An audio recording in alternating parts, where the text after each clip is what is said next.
Mohon Bapak ya, Ibu fokus di sini, barangkali sudah puluhan tahun ada yang keliru kita. Oke. Pertama, hadis riwayat Aisyah dulu. Rasulullah sallallahu alaihi wasallam ketika beliau hendak mandi janabah, itu yang dilakukan adalah menuangkan air dulu, membasuh kedua tangannya. Ya? Jadi dua tangannya dulu dibasuh. Kemudian setelah itu, ini gambaran umumnya, beliau berwudu seperti wudunya untuk sholat. Jelas sampai sini? Basuh tangan, berwudu seperti wudu untuk sholat.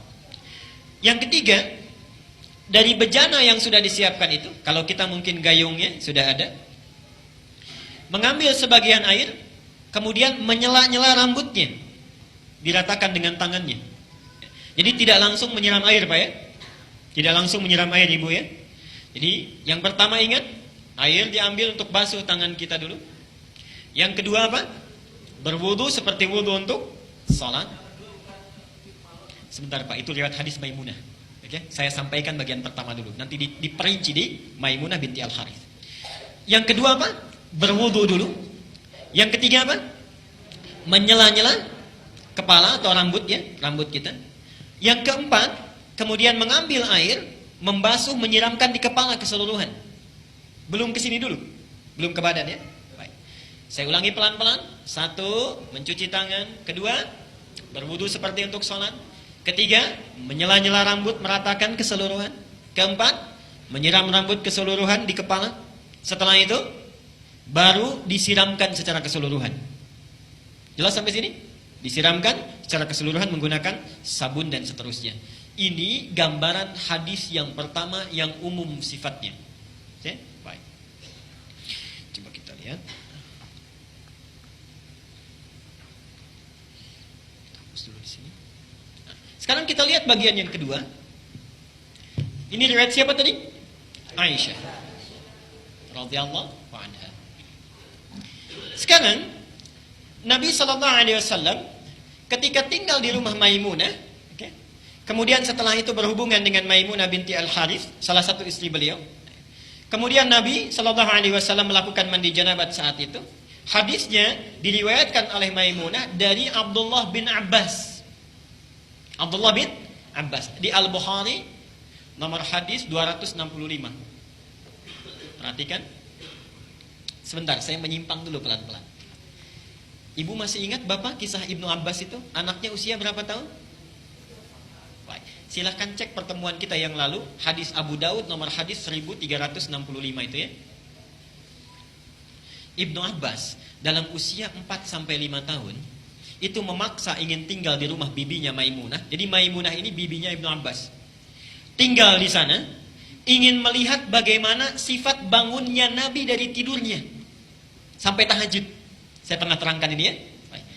Ibnu Abbas memperhatikan itu, berdiri di depan kamar Nabi, diperhatikan bagaimana kira-kira Nabi bangun tidurnya. Sampai kemudian tahajud, diajak beliau untuk menunaikan tahajud. Ternyata tidak berhenti sampai di situ.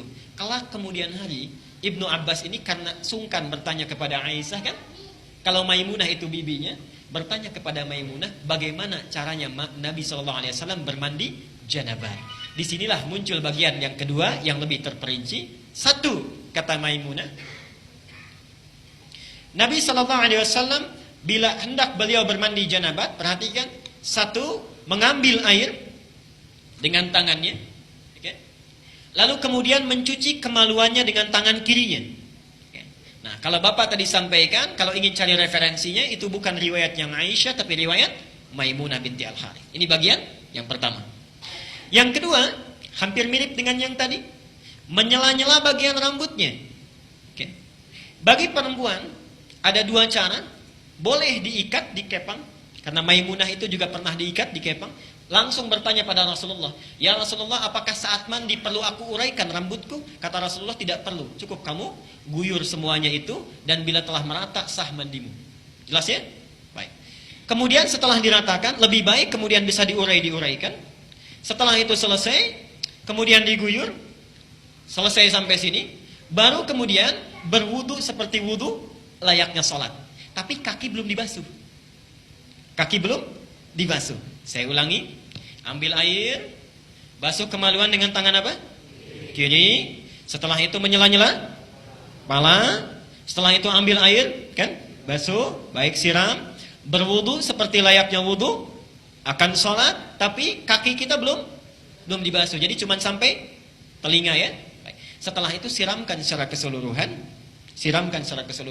Terakhir setelah selesai baru cuci kaki. Jelas sampai sini?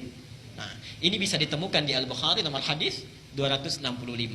Nah, dari sinilah kemudian ulama menggabungkan kedua hadis ini, dibuatlah susunan yang lebih lengkap. Pas ya? Baik, jadi dari yang pertama kalau kita gabungkan dua hadis ini, pertama mengambil air, cuci tangan dulu, riwayat Aisyahnya. Setelah tangan dicuci kemudian mencuci kemaluan. Setelah itu selesai, ada yang terlewat tadi, kalau di zaman Nabi setelah mencuci kemaluan dibasuh dengan air, lalu Nabi menepuk-tepukan ke tanah atau ke tembok ya. Itu maksudnya menghilangkan barangkali sebagian kuman-kuman yang masih menempel. Sifat tanah kan bisa menghilangkan, karena dulu belum ada sabun seperti sekarang.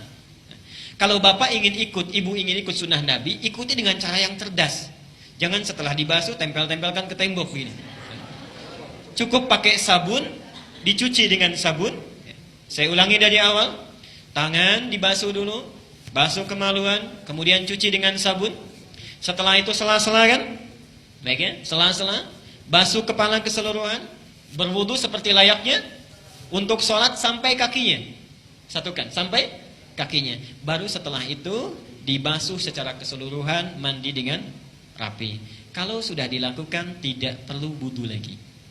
Ya, tidak perlu wudu lagi. Ada sahabat bertanya, ya Rasulullah, apakah saya perlu setelah mandi janabat itu berwudu kembali?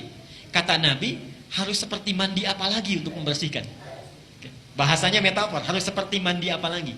Artinya setelah mandi tidak perlu wudu lagi. Jelas sampai sini? Baik.